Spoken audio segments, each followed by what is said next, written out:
کیونکہ جو ایک بچہ ہوتا ہے نا چھوٹا, وہ خالی کاغذ کی طرح ہوتا ہے, اس پہ جو آپ لکھو گے وہ لکھ دیا جائے گا ہمیشہ کے لیے, وہ پھر نہیں مٹ سکتا. تو پھر آپ بچے کو پھر بولتے ہیں کہ یار انٹر کر لو, تو وہ بھی پھر آسانی ہے. اچھا وہ اس کا مائنڈ آگے جا کے ریلیکس ہوتا رہتا ہے, وہ کہتا ہے مجھے بس اب انٹر کرنا ہے, اس کے بعد مجھے زندگی میں کچھ کرنا ہی نہیں ہے. حالانکہ اس کی اصل زندگی شروع ہی انٹر کے بعد ہوتی ہے. ہمارے بچے کو پتہ ہی نہیں ہے اس نے انجینئرنگ کیوں کرنی ہے, اسے پتہ ہی نہیں ہے اس نے ڈاکٹر کیوں بننا ہے, اسے معلوم ہی نہیں ہے اس نے CSS کر کے کیا کرنا ہے. میں ایسے بندوں کو بھی جانتا ہوں, 90% میں چیلنج کرتا ہوں کہ ہماری یوتھ کو جو اپنا ایم ہے, فار ایگزامپل اگر کوئی ایک بندہ ISS بھی آفیسر بننا چاہتا ہے, یا کوئی ایک بچہ جو یہ کہتا ہے کہ مجھے ڈاکٹر بننا ہے, اسے نہیں معلوم کہ ڈاکٹر کا کام کیا ہے.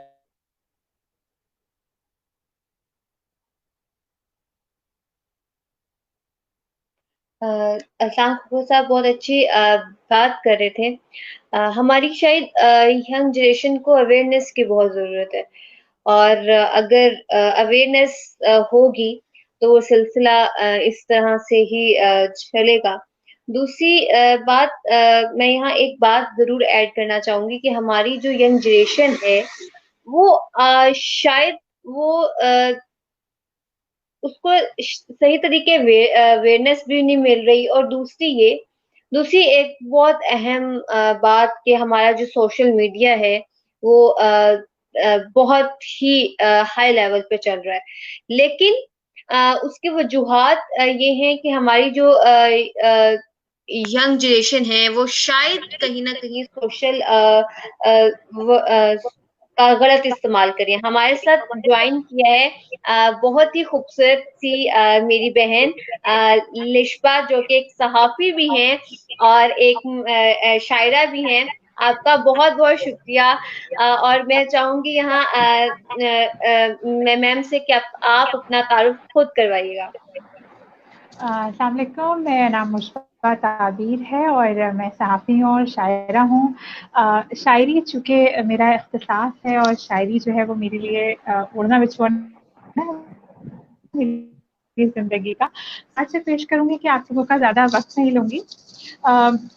دنیائے سخن میں آئے ہوئے مجھے 3 برس ہو چکے ہیں ماشاءاللہ سے. ویسے تو میں زمانہ طفلی سے ہی لکھتی رہتی تھی اور کچھ نہ کچھ لکھتی رہتی تھی اور چھوٹا موٹا, لیکن اس کے بعد پھر جو ہے اس عمر میں کی ریاضت ہو نہیں سکی, کیونکہ تعلیم اور تمام چیزیں انسان کی زندگی کے ساتھ ساتھ چلتی رہتی ہیں. تو پھر جب میں نے تعلیم کو مصروف کیا, مکمل کیا, تو اس کے بعد میرا پورا رجحان جو ہے وہ شاعری کی طرف تھا. چونکہ صحافت بھی میں نے ساتھ ساتھ نبھائی اور اس میں بھی اپنا فرض ادا کیا. تو 2 برس میں ایک صحافتی ایک خبر رساں ادارے سے منسلک رہی. اس کے بعد جب کافی عرصہ وہاں سے موسوم و منسلک رہنے کے ساتھ ساتھ میں نے شاعری کو بھی وقت دینا شروع کیا, مطالعہ کرنا شروع کیا. مطالعہ چونکہ ویسے ہی ہمیشہ سے میرے ساتھ ساتھ رہا ہے, اور چونکہ یہ میرے لیے جزو کل والی بات ہے کہ اس کو زندگی کے ساتھ ساتھ ہی رکھنا ہے. تو پھر اس طرح سے میں سخن میں آئی, میں نے کلام وغیرہ کہنے اپنے شروع کیے. پھر مجھے انڈیا سے ماشاءاللہ خطابات حاصل ہوئے, فریزاد اردو کا. پھر یوں سمجھ لیجیے کہ ترقی کا ایک زینہ تھا جس پہ میں نے قدم رکھا, اور پھر اللہ تعالیٰ نے اس کے ساتھ ساتھ مجھے معراج عطا کی. تو پھر اب اللہ کا شکر ہے, اب لکھتی جا رہی ہوں. ساتھ اب 2 کتابیں ہیں میری, ابھی تو وہ ان کی اشاعت نہیں ہوئی ہے, لیکن ابھی تھوڑا وقت ہے اس میں. تو انشاءاللہ تعالیٰ جیسی ہی وہ جلوہ گر ہوں گی منصہ شہود پر, تو پھر وہ انشاءاللہ تعالیٰ آپ سب بھی اسے پڑھ سکتے ہیں بآسانی. اور میں امید کرتی ہوں کہ وہ آپ لوگوں کو اچھی لگے, جو بھی ظاہر شائقین ہیں اور جو ہے شاعری کو پسند کرتے ہیں, شاعری میں آنا چاہتے ہیں اور شاعری کو پڑھنا چاہتے ہیں, تو ان کے لیے بہت اچھی کتاب ہے. تو میرا غزلیات کا مجموعہ ہوگا پہلا, اور جو دوسرا ہوگا وہ نثر پر مشتمل ہے. جی, بہت شکریہ آپ کا لشبا. اور سب سے پہلے تو آپ کا بہت بہت شکریہ کہ آپ نے اپنا بہت قیمتی وقت دیا, اور انشاءاللہ تعالیٰ آپ سے شاعری بھی سنیں گے. احسان بھائی اپنی بات کنٹینیو کر رہے تھے. جی احسان بھائی. جی سب سے پہلے تو میں معذرت خواہ ہوں کہ میرا انٹرنیٹ تھوڑا سا پرابلم کر گیا تھا ایک دم.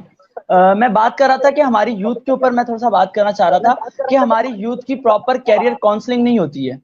وہ کیریئر کاؤنسلنگ کون کرے گا؟